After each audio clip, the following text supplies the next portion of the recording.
வணக்கம், welcome back to happy home makers kitchen. எல்லாரும் நல்லா இருக்கீங்களா? நம்ம பார்க்க போற டிஷ்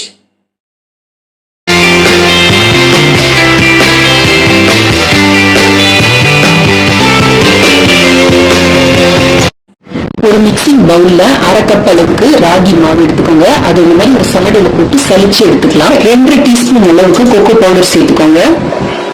1 டீஸ்பூன் அளவுக்கு பேக்கிங் சோடா சேர்த்துக்கோங்க. இதை நல்லா சலிச்சு எடுத்துக்கலாம். நீங்க எடுக்கிற ராகி மாவு ஓல்டு ஸ்டாக்கா இல்லாத மாதிரி பார்த்துக்கோங்க. இல்லாட்டி கேக்ல ஒரு கசப்பு தட்டும் ஒரு ஸ்மெல்லும் அடிக்கும். இதுல 1/4 கப் அளவுக்கு பொடித்த வெல்லம் சேர்த்துக்கோங்க. உங்களுக்கு இனிப்பு ரொம்ப பிடிக்கும் அப்படின்னா நீங்க கூட சேர்த்துக்கலாம். இன்னொரு 1/4 கப் அளவு கூட சேர்த்து நீங்க மிக்ஸ் பண்ணிக்கோங்க. 1/4 கப் அளவுக்கு நல்ல கெட்டியான தயிர் சேர்த்துக்கோங்க. 1/4 கப் அளவுக்கு ஏதாவது ஒரு எண்ணெய் சேர்த்துக்கோங்க. இல்ல தேங்காய் எண்ணெய் எது வேணாலும் சேர்த்துக்கலாம். நல்லெண்ணெய் மாதிரி ஸ்ட்ராங் ஃபிளேவர் இருக்கிறது வேண்டாம். சன்ஃபிளவர் ஆயில், தேங்காய் எண்ணெய் இல்ல மெல்டட் பட்டர் கூட நீங்க ஆட் பண்ணிக்கலாம். இதோட சேர்த்துக்கோங்க. இனிப்பு சுவையை தூக்கி கொடுக்கறதுக்கு ஒரு சிட்டிகை அளவுக்கு உப்பு சேர்த்துக்கோங்க.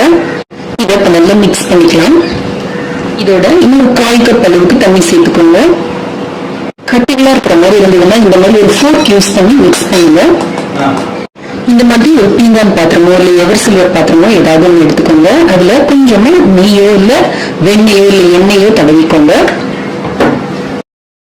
இதுல கொஞ்சமா கொக்கோ பவுடர் தூவிக்கோங்க. இது இப்ப எல்லா பக்கமும் படுற மாதிரி நல்லா இந்த மாதிரி ஸ்ப்ரெட் பண்ணி விடுங்க. இது நம்ம கேக் கொட்டாம நமக்கு வெளியில எடுக்கிறதுக்கு ஹெல்ப் பண்ணும். இதுல இப்ப நம்ம தயார் பண்ணி வச்சிருக்கிற இந்த கேக் கலவையை ஊற்றிக்கலாம். இதை லேசா அப்படி தட்டி விடுங்க. ஏர் பபிள்ஸ் ஏதாவது இருந்ததுன்னா எஸ்கேப் ஆயிடும். ஒரு கடாயில இந்த மாதிரி ஒரு மெட்டல் ஸ்டாண்ட போட்டு ஹீட் பண்ணுங்க. அதுல இதை வைங்க. இத ஒரு மூடி போட்டு மூடிடுங்க. நல்ல கடாயை இதுக்கு யூஸ் பண்ணாதீங்க. அதுக்கப்புறம் அதை தேய்ச்சி எடுக்கிறது கொஞ்சம் சிரமமா இருக்கும். ஏதாவது பழைய கடாய் இருந்ததுன்னா அதை யூஸ் பண்ணுங்க. இப்போ இதை மிதமான தீயில வச்சு 15 to 18 நிமிஷம் பேக் பண்ணி எடுக்கலாம். கரெக்டா 20 நிமிஷம் இருக்கு. நம்ம கேக் ரெடியா இருக்கான்னு பார்ப்போம். கேக் ரெடி ஆயிடுச்சு. அப்படியே ஆற விட்டுடலாம். ஒரு பேன்ல அரை கப் அளவுக்கு சர்க்கரை எடுத்துக்கோங்க. நான் இங்க ஆர்கானிக் சர்க்கரை எடுத்திருக்கேன். 2 டேபிள் ஸ்பூன் அளவுக்கு கார்ன்ஃபிளவர் மாவு எடுத்துக்கோங்க. இந்த கார்ன்ஃபிளவர் மாவு எப்படி வீட்லயே செய்யறது அப்படிங்கிறதுக்கான ரெசிபி லிங்க் நான் உங்களுக்கு டிஸ்கிரிப்ஷன் பாக்ஸ்ல கொடுத்திருக்கேன். 2 டேபிள் ஸ்பூன் அளவுக்கு கொக்கோ பவுடர் எடுத்துக்கோங்க. இதோட அரை கப் அளவுக்கு பால் சேர்த்துக்கோங்க. இப்ப இது எல்லாத்தையும் நல்லா கலந்து கொடுங்க. மிதமான தீயில வச்சு இதை குக் பண்ண ஆரம்பிக்கலாம். கார்ன்ஃபிளவர் மாவு சீக்கிரம் கட்டிடும் அப்படிங்கறதுனால கலந்து விட்டுக்கிட்டே இருங்க. தீயை மிதமாவே வச்சுக்கோங்க. 2 to 3 நிமிஷத்துக்குள்ளார இந்த மாதிரி நல்லா திக்காக ஆரம்பிச்சிடும். இந்த மாதிரி திக்கான அடுப்பை ஆஃப் பண்ணிடுங்க. நம்ம கேக் நல்லா ஆறி இருக்கு. நம்ம செஞ்சு வச்ச கிரீமும் நல்லா ஆறிட்டு இருக்கு. ஒரு கட்டி வச்சுட்டு இந்த பாத்திரத்தோட ஓரத்துல லேசா அப்படி பண்ணிக்கணுங்க. பண்ணிட்டு நம்ம திருப்பணும்னா கேக் வந்துடும் வெளியில. இப்ப இது மேல நம்ம இந்த ஆறுன கிரீமை போட்டுக்கலாம்.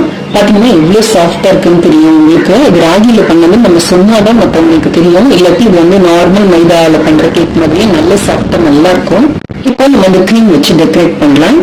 இது நமக்கு விருப்பமானபடி நமக்கு எப்படி வேணுமோ டெக்கரேட் பண்ணிக்கலாம். சும்மா மேல கொஞ்சமா விடுறேன் இன்னைக்கு. இதுக்கு மேல என்ன இருக்கோ உங்ககிட்ட அதை வச்சு நீங்க டெக்கரேட் பண்ணலாம். இன்னைக்கு என்கிட்ட கொஞ்சம் ஜீரக மிட்டாய் இருக்கு, அதை வச்சு டெக்கரேட் பண்றேன்.